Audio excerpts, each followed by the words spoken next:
I remember very well the year 2014 when we were hosting the Gold Steering Wheel here at Axel Springer, and you got the award for Lifetime Achievement. And I was sitting in the first row with the then very successful and famous CEO of a very big German car company, and I asked him while you were on stage, isn't this guy dangerous for you? I mean, this looks really serious. He said, oh no, don't worry. First of all, the whole idea of electric driving is never going to be a mass market. Sure. Second, these guys, heard that a lot. These guys in Silicon Valley, they have no clue about engineering, about building really beautiful and great cars, so we don't have to worry. By then, Tesla's market cap was 23 billion. Today it's 536 billion US dollars. Tesla 2.5 times bigger than BMW, VW, and Daimler. I even said the stock is too high. I mean, what am I supposed to do? You know, like, have you ever considered to buy? The stock is too high a long time, like when it was like at $800 pre-split. And they didn't listen to me, but you know, I tell you. And the SEC complained again. I mean, like, you know. 9년 전에 테슬라는 최초의 양산 차량인 모델 S를 준비하면서 이런 카피를 쓰기도 했었는데요. 당신의 기름차들이 내가 가고 있다는 걸 아느냐, 뭐 그런 의미겠네요. 그런데 오히려 최근 1년 동안에는 반대로 테슬라를 향해 기존 자동차 메이커들이 본인들의 전기차 버전 출연을 예고하는 광고 카피를 많이들 보셨을 겁니다. 그래서 테슬라 이외의 전기차들은 테슬라와 비교해서 어떤 차이점이 있고 정말로 테슬라에게 위협이 될 수 있는지 직접 체험을 해보고 싶었습니다. 마침 전기차 맛집 네이버 카페에서 시승 차량 어레인지를 도와주시기로 해서 벤츠, 아우디, 포르쉐 등의 전기차를 모두 타보고 비교하는 컨텐츠를 시리즈로 준비해보려고 합니다. 전기차 맛집은 요즘에 전기차, 수소차를 포함해서 친환경 차량들에 관심 많으신 분들께서 서로 좋은 정보를 공유하고 또 서로 나눌 수 있는 것들을 같이 나누고자 만든 카페입니다. 제 바람은 우리나라에 출시한 순수 전기차는 모두 다 다뤄보고 싶은 생각입니다. 특히나 올해부터는 전기차 전용 플랫폼을 사용하는 전기차들이 많이 출시될 예정이라고 하니 많은 기대가 됩니다. 테슬라 킬러 시리즈 첫 번째 차량은 아우디 이트론입니다. 체급이나 가격으로 봐서 테슬라의 모델 X가 적수가 될 것 같습니다. 일단 두 차량의 특징을 결론부터 딱 한마디로 표현해 본다면 테슬라는 나 전기차야, 이 한마디로 말할 수 있겠고요. 아우디는 내가 전기차인지 기름차인지 굳이 알 필요는 없어. 대세가 그러니 전기차를 만들기는 하지만 기존의 아우디 느낌을 훼손하지 않을게. 딱 이 정도 느낌이라고 할 수 있겠네요. 이트론은 전기차 전용 플랫폼이 아닌 Q7의 샤시를 개조해서 만든 아우디 최초의 순수 전기차입니다. 그래서인지 레인지나 성능만 놓고 봐서는 기대보다 못하다는 평을 많이 듣고 있는데요. 아무래도 기존 차량 플랫폼에 배터리만 바닥에 깔아서는 테슬라와 같은 전용 플랫폼을 쓰는 전기차를 성능으로 따라가기는 어려운 것 같습니다.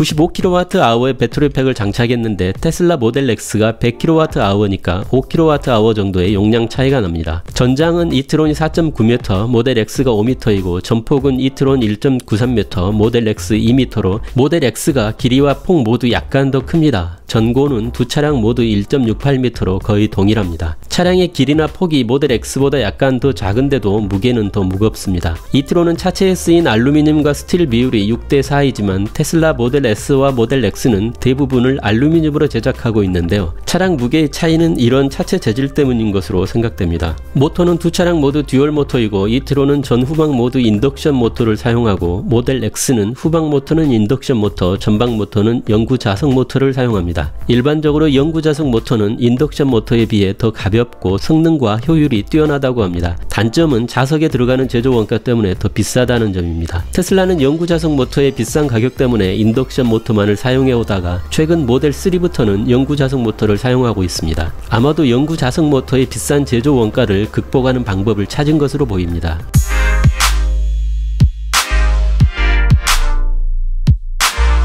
이트론의 경우 주행거리에 대한 우리나라 환경부 인증을 제대로 받지 못했다고 하는데요. 사실 테슬라도 초창기 모델들은 우리나라 환경부 인증 방식에 제대로 대응하지 못해서 주행거리가 실제보다 너무 적게 나와 재인증을 받기도 했었습니다. 아마 아우디도 전기차 인증은 처음이다 보니 테슬라와 비슷한 경험을 하지 않았나 하는 생각이 드는데요. 그래서 주행거리는 우리나라 기준보다는 유럽 인증 기준으로 비교해 보겠습니다. 전기차를 타보신 분들은 잘 알겠지만 전기차의 주행거리는 사실 특정 수치로 딱 잘라서 말하기가 매우 어렵습니다. 계절이나 날씨 등의 주행 환경과 운전자의 운전 습관에 따라서 그 결과가 천차만별이기 때문입니다. 하지만 동일 인증기관의 주행거리를 이용해서 두 차량 간 상대적인 비교는 가능할 것 같습니다. 유럽의 인증 기준은 북미나 우리나라 인증 기준에 비해 너무 관대해서 흔히들 뻥연비로 유명했는데요.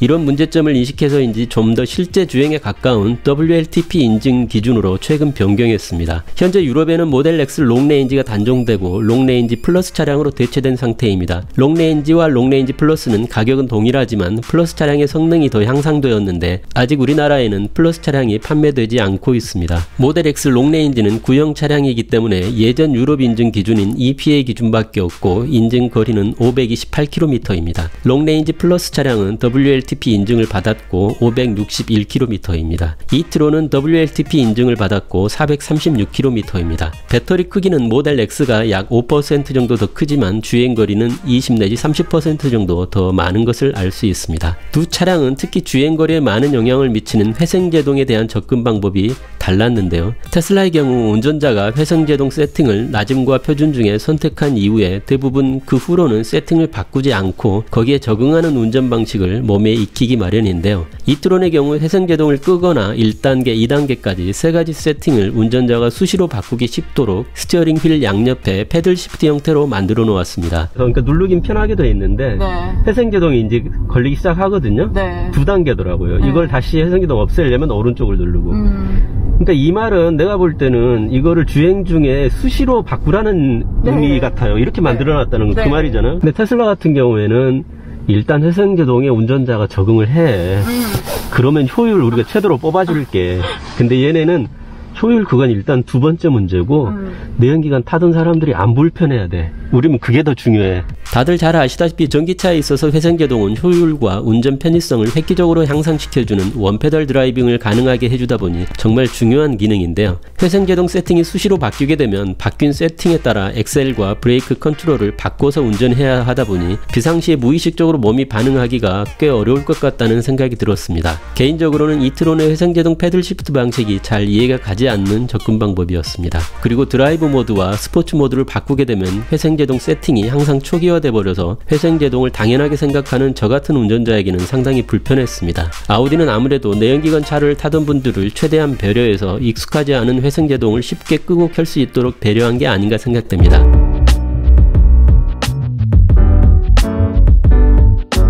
이트론과 모델 X의 제로백은 5.7초와 4.6초, 최고 속도는 200km와 250km입니다. 이트론의 제로백 수치는 스포츠 모드를 켰을 때 기준으로 비교했습니다. 풀 악셀을 했을 때 바로 튀어나가는 테슬라와는 달리 이트론은 한 템포 쉬었다가 출발하는 느낌이었습니다. 스포츠 모드에 두면 그나마 약간 더 가속감이 좋아지기는 했습니다. 물론 기존 내연차를 운행하던 분들은 이 정도 가속력도 놀랍다고 할 수 있겠지만 테슬라와 비교하면 상당히 답답하다는 느낌이었습니다. 견인 능력은 이트론이 1800kg, 모델 X가 2268kg입니다. 주행거리나 성능 면에서는 역시 테슬라가 우위에 있는 것 같습니다. 차를 많이 만들어 본 메이저 자동차 회사들이 맘먹고 전기차를 만들기 시작하면 금방 게임이 뒤집힐 거라고 했지만 내연기관 기술 못지않게 전기차 파워트레인이나 모터, BMS 기술 등의 격차도 쉽게 극복하기는 어려운 것 같습니다.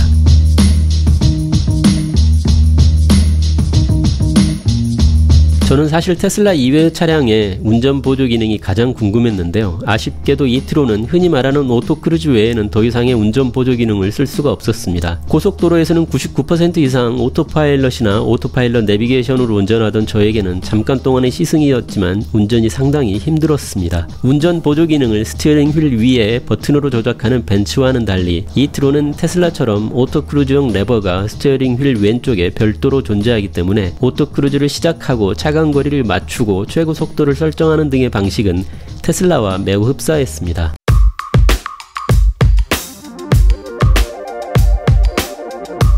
차량의 테크적인 요소를 비교한다는 것 자체가 기존의 전통적인 차량에서는 무의미할 텐데요. 차량의 물리 버튼을 없애고 그 작동을 디지털화하여 차량의 모든 기능을 제어하는 통합 운용 소프트웨어를 사용하는 테슬라와 달리 이트론은 배터리와 모터 이외에는 기존 내연기관 차량의 방식을 그대로 옮겨왔기 때문에 이 부분은 비교 자체가 안 되었습니다. 스마트폰 어플을 통해 원격으로 차량 예열을 한다거나 창문을 내려 환기를 하고 차량 도어를 열거나 닫고 감시 모드를 켜거나 끄고 충전 상태를 모니터링하고 충전을 시작하거나 중지할 수 있으며 실시간으로 차량의 주행 상태나 위치를 확인하고 차량을 호출해서 불러내는 등의 모든 기능은 사실상 없었습니다. 또한 OTA를 통해 인터넷으로 차량 펌웨어를 업데이트하거나 인터넷 브라우징, 넷플릭스, 유튜브, 게임 등을 할 수 있는 엔터테인먼트 기능도 없었습니다. 음성 명령 기능은 있었지만 실행할 수 있는 기능은 제한적이었습니다. 이트론에서 가장 테크적인 차별화 요소는 디지털 사이드 미러였습니다. 거울을 과감히 없애고 카메라를 통해 차량의 좌우 후방 모습을 보여주는 방식이었는데요. 전통적인 사이드 미러 디자인은 차량의 에어로다이나믹 설계에 있어서 매우 안 좋은 요소이기 때문에 개인적으로 빨리 없어지는 것이 맞다고 보기 때문에 아우디의 이 같은 방식은 매우 긍정적으로 생각됩니다. 사이드 미러를 카메라로 대체하다 보니 풍절음이 크게 감소하고 전비 향상에도 도움이 될 것 같았습니다. 그리고 차폭 옆으로 튀어나오는 길이가 매우 짧기 때문에 주차 시 미러를 접었다 폈다 할 필요도 없어서 매우 편리해 보였습니다. 화면 해상도나 밝기도 높아서 시인성이 좋았고 특히 야간에는 카메라의 특성상 거울보다 훨씬 더 잘 보인다고 합니다. 우천 시 빗방울이 맺히는 문제도 없도록 카메라가 안쪽으로 깊게 들어가 있는 형태였습니다. 한 가지 아쉬운 점은 주차 시에 후방이 보이는 방식이 매우 낯설어서 이런 디지털 미러 방식에 적응하는 데는 꽤 오랜 시간이 필요해 보였습니다. 저도 주차 시에 감을 잡기가 매우 힘들었지만 어라운드 뷰를 잘 활용해서 주차를 하면 괜찮을 것 같았습니다. 대부분의 차량에 장착되어 있는 어라운드 뷰 기능은 테슬라에는 아직 없는 기능인데요. 디지털 사이드 미러와 어라운드 뷰 기능은 테슬라보다 훨씬 더 높은 점수를 주고 싶습니다.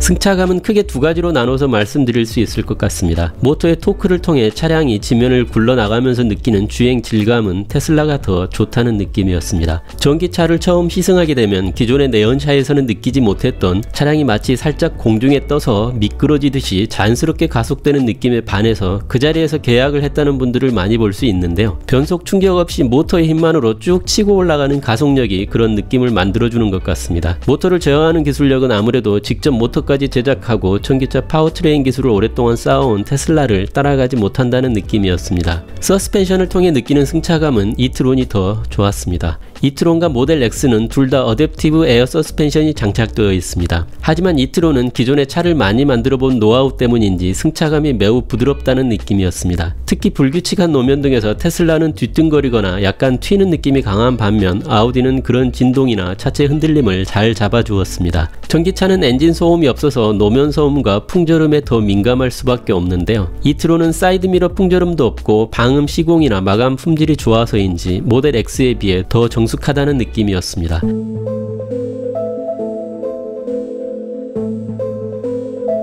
테슬라 차량을 4년 동안 타다 보니 많은 버튼이 있는 차량은 정말 적응하기가 힘들었습니다. 버튼을 모두 없애버린 테슬라 차량에 대해 불만을 말씀하시는 분들도 많지만 역시 사람은 적응의 동물인 것 같네요. 이제는 오히려 많은 버튼과 조작할 스위치들이 머리를 아프게 했습니다. 인테리어 조작 방식 중에 이트론의 가장 특이한 점은 기어 시프트였습니다. 인체공학적인 설계라고 하는데 조작할 때 느낌은 매우 고급스럽고 좋았습니다. 기본적으로 한 손 운전을 주로 하면서 오른손을 암레스트 위에 두는 분들이라면 매우 편리할 것 같습니다. 두 손을 스티어링 휠 위에 올려놓는 분들이라면 벤츠나 테슬라의 방식이 오른손이 이동할 거리가 더 짧아지기 때문에 더 편리하지 않을까 하는 생각도 듭니다. 기존 내연기관 차의 감성을 이어가기 위해 계기판 화면은 아날로그처럼 보이는 디지털 클러스터 방식인데요. 오토크루즈 최고 속도 설정 방식은 꽤 직관적이어서 적응하면 편리할 것 같았습니다. 이트론은 화면이 3개로 나뉘어 있고 특히 공조장치를 컨트롤하기 위한 전용 화면이 별도로 있습니다. 터치 방식은 햅틱 기능이 있어서 눌렀을 때 피드백을 느낄 때까지 눌러야 하다 보니 초반에 적응하기는 좀 힘들었습니다. 하지만 공조장치 물리 버튼을 제거하는 대안으로 전방 주시 중에 화면을 따로 보지 않더라도 버튼이 눌리는 듯한 느낌을 주기 때문에 이런 방식을 채택한 것 같은데요. 꽤 괜찮은 접근 방법이라는 생각이 들었습니다. 차량의 외관이나 스타일은 사실 개인적인 영역이라 그냥 두 차량을 비교하는 화면으로 대체하겠습니다. 한 가지 개인적인 바람은 내연차 회사에서 나오는 모든 전기차는 왜 전면 그릴을 없애지 못하고 과거의 유산처럼 가지고 가려고 하는 걸까 하는 생각이 들긴 합니다. 물론 제 개인적인 생각이고요. 내연차 회사에서 나오는 전기차는 공통적으로 자기가 전기차라는 점을 최대한 보여주고 싶지 않고 싶어 하는 것 같은 스타일과 외관을 가지고 있다고 생각합니다. 주행 중에 나는 인공 사운드도 꽤 자연스러웠는데 전기차이면서도 역시 최대한 내연차처럼 보이고 싶어 한다는 느낌을 받게 했습니다.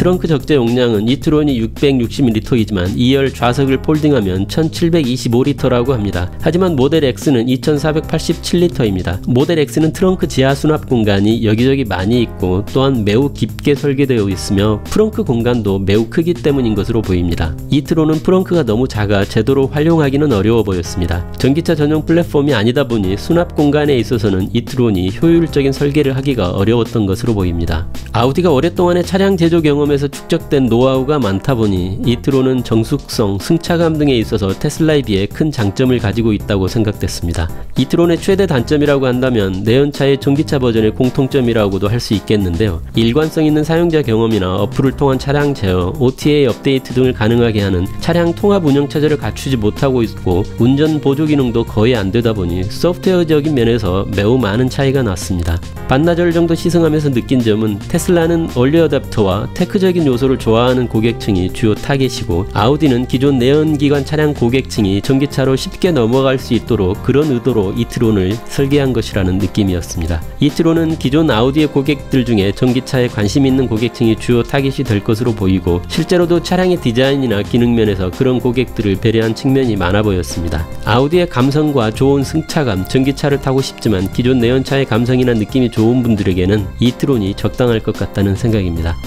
다음번 테슬라 킬러로 다시 찾아뵙겠습니다. 감사합니다.